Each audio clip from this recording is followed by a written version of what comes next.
প্রাণেশা নিজেকে শক্ত করে ভাইয়ের দিকে তাকায়। লাল হয়ে আছে তার চোখ দুটো।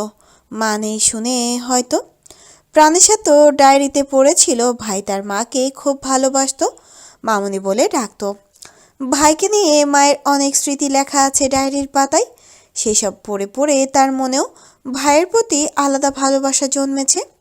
বাবার স্মৃতি ইচ্ছাকৃত হারিয়ে ফেললেও এই ভাই আর মায়ের সব স্মৃতি সে আগলে রেখেছে সব সময়। এই যে এই ছেলেটাই তার ভাই, বুঝতে পেরে তার খুব ভালো লাগছে। ভাইয়ের দেখা সে এই জীবনে কখনো পাবে তা ভাবতেও পারেনি। তবে সে ভাইয়ের প্রতি নিজের দুর্বলতা দেখাতে চায় না কাউকে। তার বাবা বাড়ির কারোর প্রতি কোনো রকম আবেগ দেখানোর ইচ্ছে নেই। হসপিটালে থেকে যাব নাকি? সাইন ল্যাঙ্গুয়েজে ইতস্তত করে কথাটা বোঝালেও সাহিল তা বুঝতে পারেনি। সে বোনের দিকে তাকিয়ে থাকে কয়েক পল, তারপর হাত ধরে আস্তে করে টেনে আবারও সামনে বসায়। মামুনি নেই কবে থেকে? কথাটার ওজন অনেক, অন্তত ভাইয়ের কণ্ঠে শুনে প্রাণেশার তাই মনে হলো। না হলে এই কথাগুলো বলতে ভাইয়ের এত কষ্ট হলো কেন? মা নেই বলে কষ্ট পেয়েছে বলে কি হবে? হয়তো সে মা নেই এই কথাটার সাথে অভ্যস্ত, তাই তার আলাদা কোনো অনুভূতি হয় না। আমি 4 বছর থাকতে মারা গিয়েছি। প্রাণেশা ফোনে টাইপ করে দেয়। সাহিল লেখাটা পড়ে ঢোক গিলেই বলে, কিভাবে? Accident, road accident. তুই কোথায় ছিলি মামা যাওয়ার পর? মামা বাড়িতে। মামা বাড়ি এখানে? না।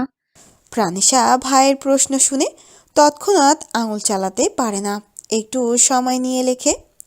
কয়েক মাস ধরে তাদের এক দূর সম্পর্কের আত্মীয়ের বাড়ি থাকছি। বাড়ি এখানেই। সাহিল মনোযোগ দিয়ে বোনের সব উত্তর দেখে। কাল কোথায় ছিলি? প্রাণেশা কি উত্তর দেবে জানে না। কাল কোথায় ছিল জানতে চাচ্ছে কেন তাও বুঝতে পারছে না, তবু সে আঙুল চালায়। কাল আবার আলাদা করে কোথায় থাকবো? বললাম না এক আত্মীয়ের বাড়ি থাকি, ওখানেই ছিলাম। সাহিল লেখাটা পড়ে নীরব থাকে, তারপর হঠাৎ গা ঝাড়া দিয়ে উঠে বলে, ঠিক আছে, আর যেতে হবে না কোনো আত্মীয়র বাড়ি, আমার সাথে চল। তারপর দাদি ফুপিকে উদ্দেশ্য করেই বলে। ও সব জিনিসপত্র গুছিয়ে নাও। প্রাণেশা সাহিলের কথা শুনে তৎক্ষণাৎ না করে দেয়। সে তাদের সাথে কোথাও যাবে না। প্রাণেশার অনিচ্ছা দেখে সাহিলকে আবার সেই আত্মীয়ের বাড়ি যেতে চাচ্ছে কিনা জানতে চাইলে প্রাণেশা জানায় মামা বাড়ি যাবে। কিন্তু সাহিল মানে না। সে জানায় মামা বাড়ি সে নিয়ে যাবে বেড়াতে, আগে নিজের বাড়ি যাক তারপর। কিন্তু প্রাণেশা জেদ ধরেছে সে দরকারে আবার আত্মীয়ের বাড়ি যাবে, কিন্তু তাদের সাথে যাবে না। প্রাণেশা বোধহয় মা মরা যাওয়ার পর জীবনে প্রথমবার কারো কাছে এত জেদ ধরেছে। সাহিল নিজেও রেগে বলে, মার খাবি কিন্তু। আত্মীয়র বাড়ি যাবি তাও নিজের বাড়ি যাবি না, এটা কেমন কথা? আশ্চর্য। আমি যাব না তোমাদের সাথে। তোমার বোনের হয়তো বাড়ি নিয়ে নয়, বাড়ির মানুষ নিয়ে সমস্যা। সজল ফারদিন বিষণ্ণ মুখে বলেন। মেয়ের চোখে নিজের জন্য রাগ আর বিরক্তি দেখেছেন তিনি। ভাইয়ের সাথে যা একটু কথা বলেছে মেয়েটা, আরও চারজন আছে যে সেদিকে খেয়াল নেই, তাদের খুব করে উপেক্ষা করছে। প্রাণেশার দাদি ফুপিও ওকে তাদের সাথে যেতে বলছে বারবার। বড় বাবাও আদুরে স্বরে বোঝানোর চেষ্টা করছে, অথচ মেয়েটা ওদের কথা কানে নিচ্ছে না, ভাইকেই জবাব দিচ্ছে। বাবার কথায় সাহিলও কিছু আন্দাজ করতে পারে। তার বোনও তার মতো এদের প্রতি রাগ নিয়ে আছে বুঝতে পারে। হয়তো মায়ের সাথে হওয়া ঘটনা জানে সে। সে যাই হোক, প্রাণেশার জেদ টেকেনি ভাইয়ের সামনে। প্রাণেশাকে নানান কিছু বুঝিয়ে নিয়ে এসেছে বাড়িতে। তবে প্রাণেশার এই বাড়ির মানুষদের প্রতি রাগ ঘৃণা থাকলেও তাদের নেই, বরং বংশের প্রথম এবং একমাত্র কন্যা সন্তান পেয়ে তারা ভীষণ খুশি। তারা পারছে না প্রাণেশাকে বুকের ভেতর ঢুকিয়ে রাখতে। প্রাণেশার বাবারা দুই ভাই এক বোন, বড় ভাই আর তার স্ত্রীর দুই ছেলে, প্রাণেশার বাবা আর তার এক ছেলে, সাথে এখন সে আর ফুপির মেয়ে সহ দাদি মিলে ফারদিন পরিবার। তারা হসপিটালে থাকতেই প্রাণেশার জন্য একটা রুম প্রস্তুত করতে বলে দিয়েছিল। সে এখন ওখানে আছে। এই যে নতুন একটা জীবন শুরু হলো, অথচ পুরনো কিছু সে ভুলতে পারছে না। অন্তিককে ভুলতে পারছে না কিছুতেই। লোকটা কি তাকে খুঁজছে না? সে চলে এসেছে জানার পর কেমন প্রতিক্রিয়া ছিল? খুশি হয়েছিল কি, নাকি দুঃখ পেয়েছে?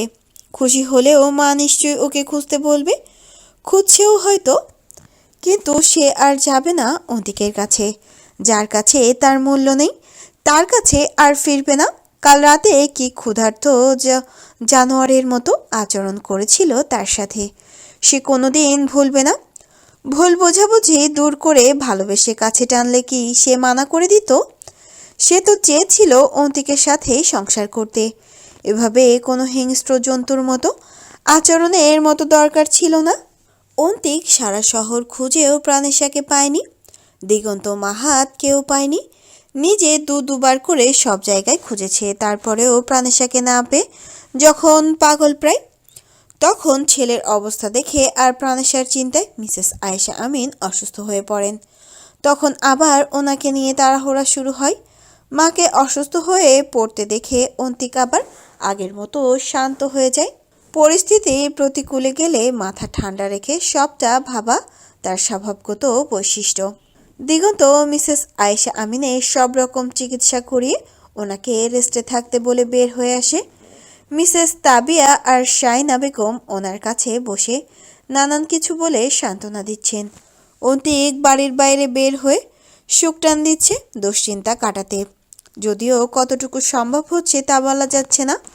তার ভেতরটা এখনো ভীষণ অস্থির। ইরফান ওর পেছনে এসে দাঁড়ায়। সারাদিন তো খুঁজলাম, শহরের সব রকম অন্ধকার জগতে তো কবর নেওয়া হয়েছে, সেখানেও কবর পেলাম না। আমার মনে হয় না খারাপ কারো হাতে পড়েছে, পড়লে খবর চলে আসতো এতক্ষণে। সেইভাবে কোথাও গা ঢাকা দিয়ে আছে হয়তো, চারপাশে লোক লাগানো আছে। এত টেনশন নিস না, বেশি দিন লুকিয়ে থাকতে পারবে না। ইরফানের কথা শেষ হতে না হতেই তোষাও বের হয়ে আসে ভেতর থেকে। সে এসে অন্তিককে উদ্দেশ্য করেই বলে, আন্টি কি বলছে এসব? তুই প্রাণেশাকে অপমান করিস, অসম্মান করিস, আরও কি কি জানি বললো। কাহিনী কি বলতো? তোষার কথা শুনে ইরফান ভ্রুকুচকে তাকায় অন্তিকের দিকে। আন্টিকে বারবার তুই ওকে অসম্মান করিস বলতে শোনা যাচ্ছে। কাহিনী কি বলতো? আর মেন ঝামেলাটা কি নিয়ে করেছিস যে চলে গেল? অন্তিকের মুখে থাকা সিগারেটটা ততক্ষণে শেষ হয়ে আসে। এতে সে বিরক্ত হয়। মুখে চর্ষচোখ শব্দ করে পকেট থেকে আরেকটা বের করে লাইটার দিয়ে আগুন ধরায়। তারপর এক টান দিয়ে ধোঁয়া উড়িয়ে বলে, হালকাভাবে নিয়ে ভুল করে ফেলেছে। কি হালকাভাবে নিয়েছিস? প্রাণকে আমি ভাবতাম শালার বাচ্চা মেয়ে, কথায় কথায় এমনিতেও রেগে যায়, আবার লজ্জা পায়। রাগের দর বেশিতে বেশি আমার গায়ে ছ্যাপার অবধি। এই মেয়ে বাড়ি ছেড়ে যাওয়ার ফোন দিয়ে আসতে পারে ভেবে অবাক হচ্ছে। তোর গায়ে ছাপ মানে? মানে কেন? তোষা অবাক হয়ে জানতে চায়। অন্তিক নির্বিকার বলে, চুমু খেয়েছিলাম। জোর করে? ইরফান কৌতুক স্বরে জানতে চায়। হুম। অন্তিক ছোট করে জবাব দেয়। তাতে ইরফান তোষাকে উদ্দেশ্য করেই বলে, দেখেছিস সেদিন কি যেন বলছিলি? সবাইকে নিজের মতো ভাবিস না। তোর মতো হায়নার সাথে একা রুমে কোনো মেয়ে বন্দি আছে জানলে সবাই নিশ্চিন্তে থাকতো না। দেখ, আমার চেয়ে বেশি চিনিস বেটা মানুষকে। বাইরের মানুষের কাছে সাধু হলেও বউয়ের কাছে সব পুরুষ অশ্লীল, বুঝেছিস? তাই যেখানে সেখানে মুখ ছালাবি না এবার থেকে। তোষাকে ব্যঙ্গ করে কথাগুলো বলে ইরফান। তুই জোর করে চুমুও খাস? তোষা ইরফানের কথাই পাত্তা না দিয়ে বিভ্রান্ত স্বরে অন্তিককে বলে। ইরফান ওর কথা শুনে তাচ্ছিল্য হেসেই বলে, শুধু চুমু? আমার তো মনে হচ্ছে মেয়েটার সাথে জোর জবরদস্তি করে ইজ্জত হাতিয়ে নিয়েছিস। সাথে আন্টির কথা অনুযায়ী আরো কি কি অসম্মান করেছে দেখ। না হলে একা বাঙালি মেয়ে, তার উপরে বাচ্চা ধরনের, এমনি এমনি প্রাণের স্বামী ছেড়ে যাওয়ার সিদ্ধান্ত নেবে না। ইরফান কথাগুলো রসিকতা করে বললেও ভুল কিছু বলছে না। মনে হচ্ছে না তার, তাই সন্দেহ নিয়ে আবারও জানতে চাই। সত্যি করে বল তো, করেছিসটা কি? কাল ক্যাফেতে ওই ছেলের সাথে দেখে মাথা ঠিক ছিল না। মানে ঝগড়া করেছিস এটা নিয়ে? হুম, মাথা ঠিক ছিল না, যাতে বলে দিয়েছে। তারপর? ভ্রু কুঁচকে ইরফান জিজ্ঞাসা করে। কাজের চাপে ঠিক করে ক্ষমা চাইতে মনে ছিল না। তারপর? রাতেও রাগ করেছিল, বুঝতে পারেনি, তাই রাগ ভাঙাই উনি। তারপর? মাথা ঠিক ছিল না, সামলাতে পারিনি। ও মানা করেছিল? হুম। তাও তুই? হ্যাঁ। প্রাণেশা বাবা বাড়ি চলে এসেছে ৩-৪ দিন হলো। পেছনে ফেলে আসা আপনজনদের জন্য মন আনচান করার বিষয়টুকু ছাড়া বাকি ভালোই কাটছে দিনগুলো। এবাড়ির প্রত্যেকটা মানুষ তাকে স্নেহ করে, কিন্তু সেই সব তার ভালো লাগে না।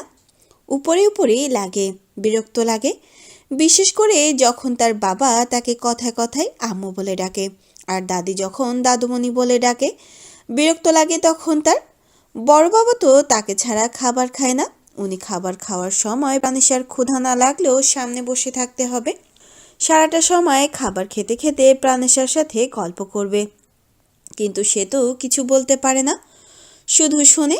প্রথম দিন সংকোচ লাগলেও কিংবা মনে মনে বিরক্ত হলেও আস্তে আস্তে সহজ হয়েছে সে।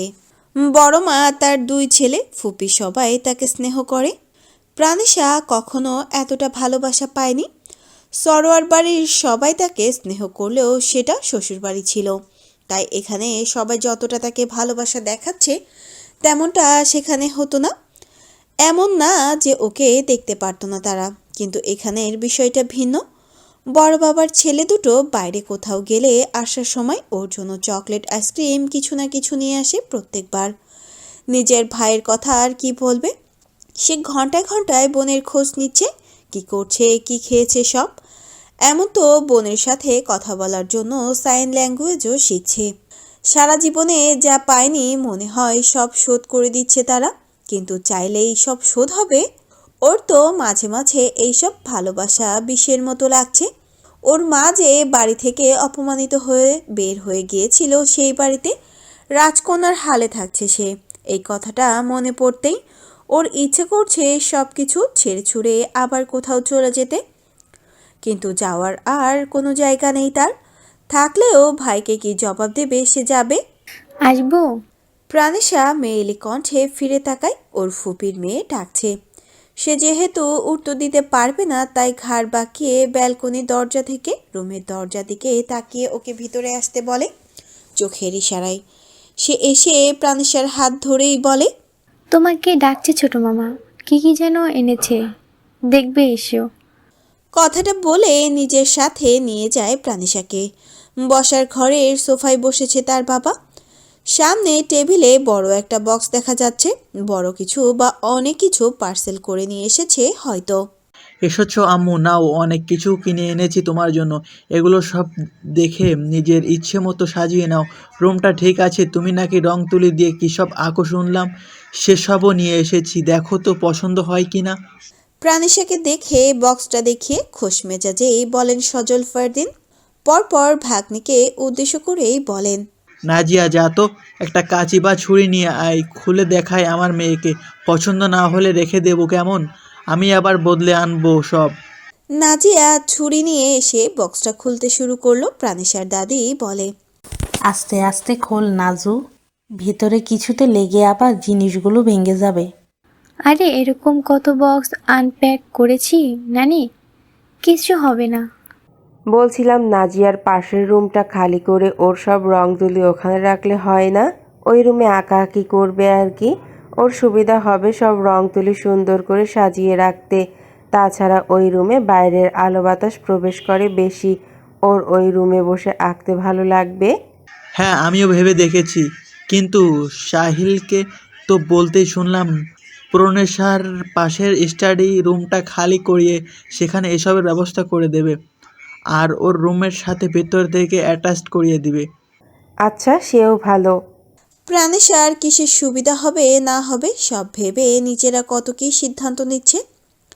সেই সব দেখে সে নিঃশব্দে তারপর প্রাণেশার বাবাওকে নিজের পাশে বসিয়ে সব দেখায়। তার মাথায় হাত রেখে স্নেহ নিয়ে সব পছন্দ হয়েছে কিনা জানতে চাইলে সে আস্তে করে নিজের মাথা থেকে ওই হাত সরিয়ে নেয়। তারপর একটু চোখ বুলিয়ে মুখে কৃত্রিম হাসি টেনে বোঝায় পছন্দ হয়েছে। ব্যাপারটা সে অল্প সময়ে এবং নীরবে করলেও সবার নজরে পড়ে। ওরা সবাই যতটা না আগ্রহ আর উচ্ছ্বাস নিয়ে সব কিছু বিশ্লেষণ করছিল, প্রাণেশা ঠিক ততটাই অনাগ্রহে ব্যাপারটা ক্লোজ করে দেয়। সবাই কয়েক মুহূর্ত নীরব হয়ে গেলেও পরক্ষণে নিজেদের মধ্যে স্বাভাবিক হয়ে ওঠে। কিন্তু সজল ফারদিন মেয়ের দিকে তাকান। বারে বারে মেয়েটা তাকে এড়িয়ে যাচ্ছে। সেই শুরু থেকে ওনার খুব ইচ্ছে করে মেয়েকে একটু বুকে নিয়ে বসে থাকতে, আলিজার শেষ চিহ্নকে বুকে আগলে রাখতে। অথচ তিনি যতটা না আগলে রাখতে চান, মেয়েটা ঠিক ততটাই দূরে সরে যেতে চায়। ছেলেটাও ওনার সাথে তেমন একটা কথা বলে না কোনো কালেই।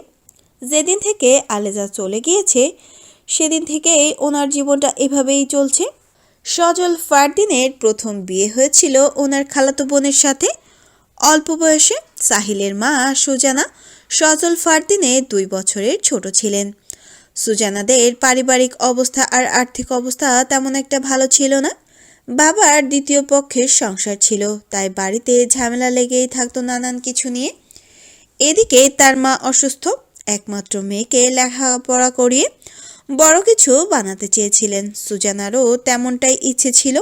বিয়ের প্রতি কোনো রকম আগ্রহ ছিল না তার, বিশেষ করে নিজের বাবা মায়ের বৈবাহিক অবস্থা দেখার পর আর নিজের পারিবারিক অবস্থা দেখার পর তো একদমই না। ক্যান্সার রোগী মা খুব তাড়াতাড়ি দুনিয়া ছাড়েন, কিন্তু তার আগে বোন অর্থাৎ সজল ফারদিনের মায়ের কাছে নিজের মেয়েকে তার ছেলের বউ করে নিয়ে যাওয়ার আবদার করেন। মৃত্যুযাত্রী বোনের কথা তিনি অমান্য করতে পারেননি।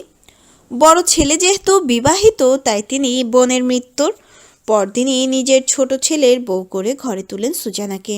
অথচ সুজানা মায়ের মৃত্যুর শোকে কাতর থাকায় তেমন কিছু না বুঝে বিয়ে করে নিলেও পরে আস্তে আস্তে বিয়ে থেকে বের হয়ে আসতে চায়। ঘর সংসার করার ইচ্ছে তার নেই। নিজের মতো থাকবে সে, নিজের যোগ্যতায় কিছু করে একলা কাটিয়ে দেবে সারা জীবন। কিন্তু এইসব ঘর সংসারের ওনার বিন্দুমাত্র ইচ্ছে নেই। কিন্তু এর মধ্যেই তিনি নিজের গর্ভে অন্য কারো অস্তিত্ব বুঝতে পারেন। স্বামীকে জানালে তিনি ভীষণ খুশি হন, কিন্তু তা বেশিক্ষণ টেকে না। কারণ সুজানা শর্ত দিয়েছে, হয় বাচ্চা হওয়ার পর তাকে ডিভোর্স দেবে, না হয় এই বাচ্চা সে জন্ম দেবে না। সজল ফারদিনের স্ত্রীর সিদ্ধান্তে নানান প্রশ্ন থাকলেও কিংবা কষ্ট পেলেও তিনি তা মেনে নেন।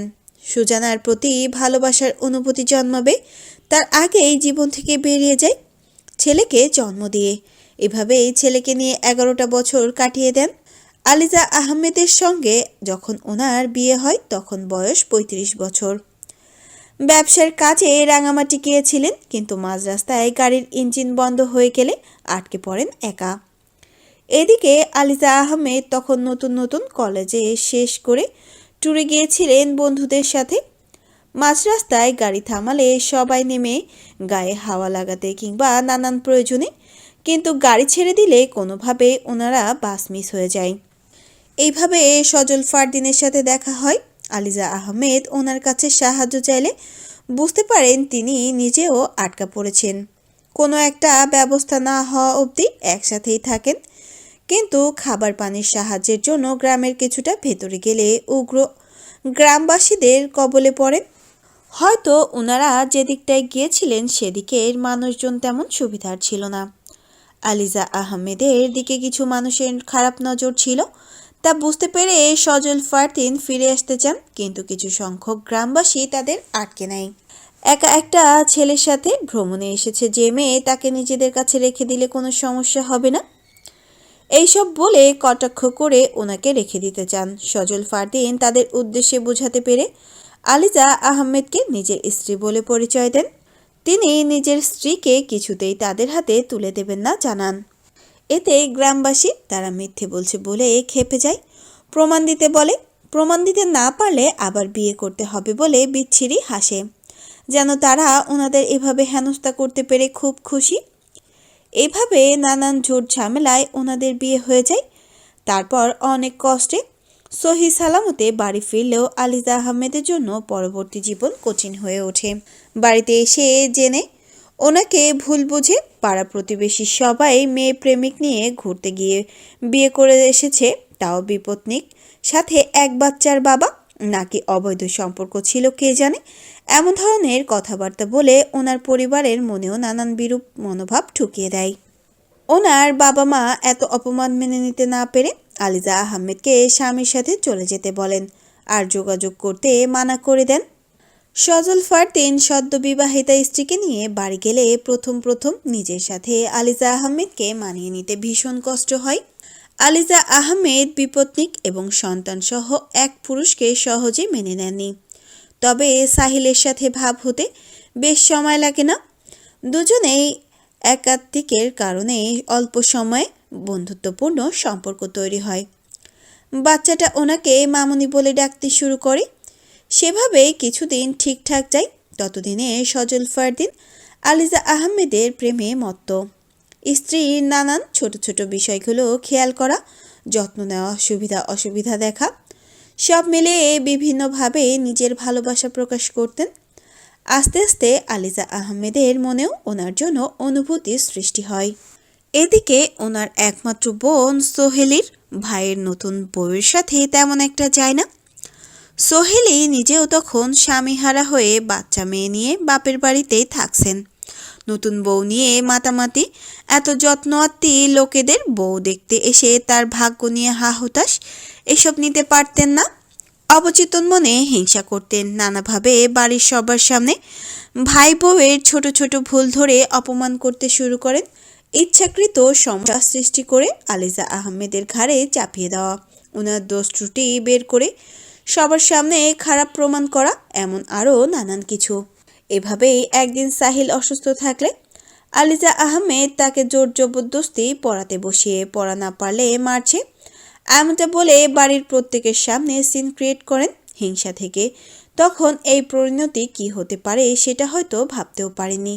নিজের নানান ছোট ছোট দোষ ত্রুটি সবার সামনে বিশেষভাবে তুলে ধরায় মাঝে মাঝে আলিজা আহমেদ নিজেও রেগে যেতেন। ফলে খারাপ ব্যবহার করে ফেলতেন ননদের সাথে। যদিও সোহেলি নিজেও কম নয়, কিন্তু যতই তাদের মেয়ে দোষ থাকুক, বাড়ির মেয়ের সাথে আলিজা আহমেদের উঁচু গলায় কথা বলাটা বাকিরা মেনে নিতে পারতেন না। এভাবে আলিজা আহমেদের প্রতি ওনাদের মন এমনিতেও বিতৃষ্ণা ছিল। ফলে সেই দিন একটু বড় ধরনের ঝামেলার সৃষ্টি হয়। বাড়ি ফিরে মা বোনের কথায় সজল ফারদিনও বিভ্রান্ত হয়ে পড়েন। ওনাদের কথায় সে স্ত্রীর সাথে রাগারাগি করেন। এই বাড়িতে থাকতে হলে ওনার মা বোনের সাথে মিলে থাকতে হবে, এমন সব কথা বলে আলিজা আহমেদকে হুঁশিয়ারি করেন। আলিজা আহমেদের স্বামী নিজের মা বোনের কথায় এসে ওনাকে ভুল বুঝলেন। কিছু যাচাই না করে ওনাকে দোষী সাব্যস্ত করে সবার সামনে অপমান করে দিলেন। অথচ আলিজা আহমেদ সাহিলকে জ্বর নিয়ে পড়ার জন্য কোনো জোর জবরদস্তি করেননি। বিছানায় তখন খাবার নিয়ে গিয়েছিলেন। ছেলে খাবার খেতে চাচ্ছে না বলে একটু ঝাড়ি দিয়েছিলেন শুধু। পাশে সাহিলের খুলে রাখা কিছু বইও ছিল। পেছন থেকে সোহেলি বই সামনে রেখে ঝাড়ি দিচ্ছে দেখে ভুল বুঝে রুমের ভেতর ভাবি সাহিলকে জ্বর নিয়ে পড়ার জন্য চাপ দিচ্ছে, মারছে, এইসব বলে সবাইকে বিচার দেন। সজল ফারদিন কোনো কিছু বিবেচনা না করে বাড়ি ভর্তি মানুষের সামনে এতগুলো কথা শুনিয়ে অপমান করে দিলেন। এইসব নিতে পারেননি আলিজা আহমেদ। তার উপর তখন নতুন নতুন প্রেগনেন্সি শুরু ওনার। যদিও তা তিনি নিজেও বুঝতে পারেননি তখন। তিনি প্রেগনেন্সির শুরুর ওই সময়টা তিনি নিজেও অল্পতেই রেগে যেতেন। সেদিনও মেনে নিতে পারেননি স্বামীর ওই আচরণ। আপনার মা বোনের সাথে মিলে থাকতে না পারলে এই বাড়িতে যদি থাকা না যায় তাহলে আমি থাকবো না বলে এক কাপড়ে চলে আসেন ওই বাড়ি থেকে। মাঝ রাস্তায় অজ্ঞান হয়ে পড়েন। এক মহিলা হসপিটালে নিয়ে যান। জানতে পারেন তিনি গর্ভবতী। তবে এরপরও আর ফিরে যাননি স্বামীর কাছে, বাবা মায়ের কাছে ফিরে যান। এভাবেই বিচ্ছেদ ঘটে প্রাণেশার বাবা মায়ের। প্রাণেশা নেই আজ 4 দিন। অন্তিক এই 4 দিন শহরে ছিল না, ইরফানও ছিল না। তারা দুজনেই শহরের বাইরে গিয়েছিল প্রাণেশার খোঁজে। নিজেদের শহরে তো লোক লাগানো ছিলই। প্রাণেশাকে কোথাও দেখা গেলে সাথে সাথে খবর দেওয়ার নির্দেশ দেওয়া আছে। শহরের বাইরেও তন্ন তন্ন করে খুঁজে ওকে না পেয়ে দুজন ফিরে এসেছে। ইরফান কি বলে বন্ধুকে সান্ত্বনা দেবে জানে না, কোথাও তো বাদ রাখেনি খুঁজতে। মেয়েটা কোথায় গেল কি জানে। সেদিন প্রাণেশা চলে যাওয়ার কারণ শুনে রাগ হলেও এখন তার বন্ধুর জন্য মায়া হচ্ছে। প্রাণেশার সাথে জোর জবরদস্তি ফিজিক্যাল হয়েছে জানার পর তার ইচ্ছে করছিল অন্তিকে ঘুষি মেরে নাক ফাটিয়ে দিতে, কিন্তু সেটা না করলেও খুব বিচ্ছিরি একটা গালি ছুঁড়েছিল সে অন্তিকের উদ্দেশ্যে। ওর সেই গালি শুনে অন্তিক নিজেই ঘুষি দেয় ইরফানকে। বউ হয় ও আমার, ফিজিক্যাল হওয়ার মতো সম্পর্ক আছে বলে হয়েছে। তোর মতো বিয়ে না করে নোট দেখেনি, আর না ভিডিও করে সেসব ভাইরাল করার হুমকি দিয়েছে। তাই অজায়গায় নিজের অপ্রয়োজনীয় মতামত দিবে না। ঘুষি দিয়ে প্রচণ্ড রাগ নিয়ে অন্তিক কথাগুলো বলে। বাই ডাকে ও আমাকে, মতামত তো অবশ্যই দেব। ইরফানও প্রত্যুত্তর করে, সাথে আরও নানান যুক্তি দেয় নিজের পক্ষে। এভাবে একচোট হাতাহাতি তর্কাতর্কি হয়ে যায় দুই বন্ধুর মধ্যে। ইরফানের মতে প্রাণেশা এখনো বাচ্চা মেয়ে, কোনো প্রাপ্তবয়স্ক মেয়ে নয় যে পার্টনারের চাহিদা বুঝে যখন তখন ইন্টিমেসির জন্য প্রস্তুত থাকবে। ওর বয়সী মেয়েরা বেশি আবেগপ্রবণ হয়, আদর দিয়ে কথা বলে ভালোবেসে কাছে টানতে হয়। জোর জবরদস্তি করলে ইন্টিমেসির পুরো সময়টা ওদের কাছে রোমান্স কম, ট্রমা বেশি মনে হবে। বয়সটাই এমন, তার উপর আগে থেকে রাগারাগি মনোমালিন্য ছিল। সেখানে সঙ্গিনীর মান অভিমান না ভাঙে রাত হতেই সোজা জবরদস্তি বিছানায়। ইরফান অন্তিকের ওপর ভীষণ বিরক্ত ছিল। ওর মতো একটা প্রাপ্তবয়স্ক আর ম্যাচুয়ার ছেলে কিনা বউয়ের মন বুঝে তাকে কাছে টানতে পারল না, উল্টো লাইফ টাইম একটা ট্রমা দিয়ে ভাগিয়ে দিল। অবশ্য সব দোষ অন্তিকেরও দেওয়া যায় না। স্বামী স্ত্রী এইজ গ্যাপ এত বেশি হলে এমন নিয়ে সমস্যা হওয়া অস্বাভাবিক কিছু নয়। একজন অষ্টাদেশিত, অন্যজন 30 পার করা প্রাপ্তবয়স্ক। দুজনের বয়সের মানবীর মেন্টালিটিও দুই ধরনের, চাহিদাও দুই ধরনের। একজনের কাছে আবেগের মূল্য বেশি, তো অন্যজনের কাছে শারীরিক আর মানসিক তৃপ্তির মূল্য বেশি। সমস্যা তো হবেই। ইরফান আর অন্তিকের দ্বন্দ্ব তখন তোষার থামিয়ে দিল। সে নিজে আরও বেশি রেগে গিয়েছিল। সব পুরুষ মানুষ এক, অন্তত এই ঘটনার পর তাই মনে হয়েছে তোষার। এই ইরফান যে কি পরিমাণ নষ্ট আর নোংরা মন মানসিকতার, তার সাক্ষী তো সে নিজে। আজ অন্তিকেরও একই রূপ বেরিয়ে আসলো। অন্তিক ইরফান দুটোকেই একই নৌকার মাঝি বলে সে নিজেও দুজনের উদ্দেশ্যে কিছু গালি ছুঁড়ে চলে যায়। কোনো অশুভ শক্তির খপ্পরে পড়ে যে সে এমন নিম্ন প্রজাতির দুটো মানবের সাথে বন্ধুত্ব করেছিল ভেবে তার আফসোস হয়। দেখতে দেখতে প্রাণেশা চলে যাওয়ার 18টা দিন কেটে গিয়েছে। এই 18টা দিন সরোয়ার বাড়িতে কিছুই পরিবর্তন ঘটেনি, আবার অনেক কিছুরই পরিবর্তন ঘটেছে। কারণ প্রাণেশাকে খোঁজা বিদ্যমান সাথে বাড়ির মানুষের মনের অবস্থার পরিবর্তন না হলেও বিশেষ একজনের স্বভাবের খুব পরিবর্তন ঘটেছে। অন্তিক শুরুর দিকে শান্ত মেজাজে প্রাণেশাকে খুঁজত, এখনও নিজেকে শান্ত রাখতে চাই হয়তো, কিন্তু পারে না। হুটহাট সামান্য কারণেই রেগে যায়, উগ্র আচরণ করে। বাড়িতে তেমন একটা আসে না, আসলেও নিজের মতো থেকে আবার চলে যায়। অন্তিক ছোট থেকেই কম মিশুক হলেও নিজেকে বেশ গোছানো স্বভাবের ছিল। এখন কেমন এলোমেলো হয়ে থাকে। কোনো সময় কাজ করে, কোনো সময় শরীরচর্চা করে, আবার কোন সময় খাওয়া দাওয়া করে। কোনো কিছুরই ঠিক নেই। হুটহাট অসময়ে কাজের জন্য বেরিয়ে পড়ে, আবার অসময়ে রাত বিরেতে কখনো জিম ঘরে দেখা যায়, তো কখনো নিজের ব্যালকনিতে দেখা যায় পুশ আপ করতে। এভাবে ছন্ন ছাড়াই কাটিয়েছে 18টা দিন। বাড়ির সকলে এভাবে প্রাণেশাকে নিয়ে চিন্তিত। মেয়েটার কথাবার্তা বলতে পারে না, না জানি কোথায় আছে, কোন হালে আছে। অন্তিকে এর প্রাণেশা চলে যাওয়ার পর এমন পরিবর্তন দেখে যে কেউ বুঝতে পারবে ছেলেটা কি পরিমাণ মানসিক অশান্তিতে আছে। আয়েশা আমিনও বুঝতে পারেন ছেলের মানসিক অবস্থা। দিন রাত শুধু প্রার্থনা করেন মেয়েটার খোঁজ পাওয়ার জন্য, সহি সালামত ঘরে ফেরার। কাল রাতে অন্তিক বাড়ি ফেরেনি, নিজের ফ্ল্যাটে ছিল। তার হাতে নতুন কেস এসেছে, খুনের কেস। সে নিলয়কে নিয়ে থানা থেকে নিজের ক্লায়েন্টকে জামিনে ফিরিয়ে নিয়ে এসেছে মাত্র। ক্লায়েন্টের সাথে দরকারি কিছু আলাপ সেরে নিশ্চিন্তে বাড়ি ফিরে যেতে বলেছে। এখন একটা নিরিবিলি জায়গায় দাঁড়িয়ে আছে। কারো অপেক্ষা করছে। নিলয় জানে না তারা এখনও কি করছে আর কার জন্যই বা অপেক্ষা করছে। স্যারকে জিজ্ঞেস করতে মন চাইলেও নিজেকে দমিয়ে রেখেছে, কারণ এই কদিনে কারণে অকারণে স্যারকে রেগে যেতে দেখেছে সে। এখন কি কারণে দাঁড়িয়ে আছে সেই প্রশ্ন করলেও স্যারের রাগের তোপে পড়ার সম্ভাবনা আছে, তাই সে চুপচাপই আছে। মিনিট 10 পর অন্তিকের কাঙ্ক্ষিত ব্যক্তি আসে। পরনে সাধারণ লুজ প্যান্ট আর শার্ট, উচ্চতায়ও সাধারণ, মুখে গুরুত্বপূর্ণ হাসিও দেখা যাচ্ছে। কথা বলার সময় ভীষণ সক্রিয় আর চোখ সবসময় চারপাশে ঘুরছে। তেমন বিশেষ কেউ নয়, ইনফর্মার মনে হচ্ছে বেশভূষায় আর আচরণে।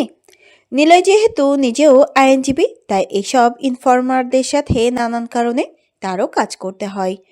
তাই এই লোকও ইনফর্মার হবে তা সহজেই বুঝে নিল। কিন্তু স্যার নিজে তো কখনো কোনো ইনফর্মারের সাথে যোগাযোগ করে না। এই ধরনের ছোটোখাটো যে বিষয়গুলো কেসের দরকার পড়ে সেগুলো নিলয়ই হ্যান্ডেল করে সব সময়। ইনফর্মারদের সাথে কথা বলাও তার কাজ। আজ কি হলো? কি বলবে বলেছিলে বলো, আর খবর পাক্কা হলে তারপর শেষে বলবে। অহেতুক আর অপ্রয়োজনীয় তথ্য জানার দিতে না দেখে। বেশি সময় নেই হাতে। অন্তিক কিছুটা বিরক্ত মুখে বলে, ইদানিং সারাক্ষণ যে কোনো ব্যাপারে বিরক্ত বোধ করা তার স্বভাবে পরিণত হয়েছে।